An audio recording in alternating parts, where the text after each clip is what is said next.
Alright, hello guys, welcome back to my channel. So in this video I want to show you how to solve error codes from whenever you're having error codes from Endnote. I want to show you how you can sort it out.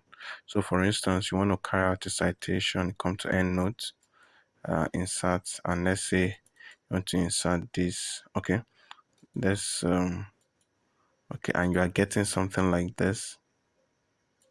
Insert citation, and this is what you're getting. You're getting this code. So I've been having that issue for a while now.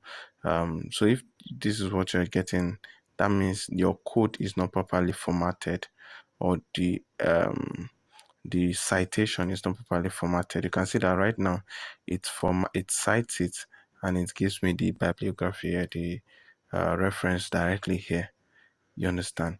But if I don't, so let me delete this. Let me delete this, what I have here. And let me just delete everything I have on the page.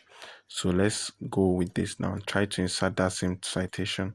You see that it is not inserting a reference for me or a bibliography. It's just showing an error. So the best way to fix it is where you've seen me adjust this before. Instant formatting. So that means it's not properly formatted. Come here, click on turn on, and then to be instantly formatted. So it's that simple to fix. It took me some few minutes and took some minutes and hours out of my time. So I just feel like sharing this because it's going to help somebody. All right. Thank you very much. See you in the subsequent videos.